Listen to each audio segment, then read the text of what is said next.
Hey everyone, welcome back to my channel. সকালবেলা আমরা সকলেই চেষ্টা করি একটু কম তেলের এবং লাইট ওয়েটের ব্রেকফাস্ট করতে, তাই আজকে 5 মিনিটে তৈরি করতে পারবেন এমন একটা ঝটপট ব্রেকফাস্ট আইটেম শেয়ার করছি। আশা করছি ভালো লাগবে। প্রথমে আমাদের লাগবে ডিম। আমি একটা বাটিতে 2টা ডিম ভেঙে নিচ্ছি এবং স্বাদ মতো কিছুটা লবণ দিয়ে দিচ্ছি। আপনারা যারা ঝাল খেতে পছন্দ করেন তারা এই ক্ষেত্রে মরিচের গুঁড়া ইউজ করতে পারবেন, তবে আমি একদম প্লেন রাখছি। ডিম ফেটে না হয়ে গিয়েছে, এখন ভাজতে চলে যাব। খুবই অল্প পরিমাণে আমি তেল দিয়ে দিচ্ছি, যেহেতু আমরা কম তেলের একটা ব্রেকফাস্ট তৈরি করছি। এখন সম্পূর্ণ ডিমটাকে আমরা স্ক্রাম্বল করে নিব। চুলার আঁচটা একটু কমে রাখবেন, এতে করে স্ক্রাম্বল করতে সুবিধা হবে, এবং ডিম দেওয়ার সাথে সাথে নাড়াচাড়া করবেন না। একটু সময় নিয়ে ভাজবেন, এতে দেখবেন স্ক্রাম্বলগুলো খুব সুন্দরভাবে হয়ে যাবে।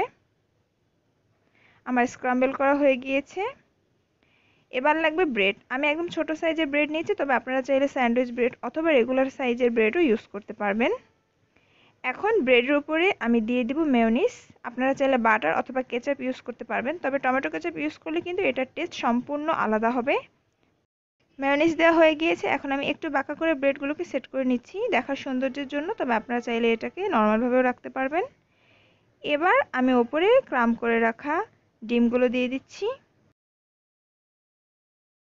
এবং ওপর দিয়ে দিচ্ছি মেয়োনিজ। আপনারা চাইলে এই ক্ষেত্রে মেয়োনিজের সাথে সাথে কেচাপটাও ইউজ করতে পারবেন, দেখতে আরও বেশি ইন্টারেস্টিং লাগবে। ব্যাস, তৈরি হয়ে গেল 5 মিনিটেই তৈরি করা যায় এমন একটা ঝটপট ব্রেকফাস্ট রেসিপি। আশা করছি ভিডিওটি ভালো লেগেছে। ভালো লাগলে অবশ্যই চ্যানেলটিকে সাবস্ক্রাইব করবেন এবং ভিডিওতে একটি লাইক দিয়ে দেবেন। চলে আসবো আবার কোনো নতুন রেসিপি নিয়ে। ততদিন পর্যন্ত সবাই ভালো থাকুন। আল্লাহ হাফেজ।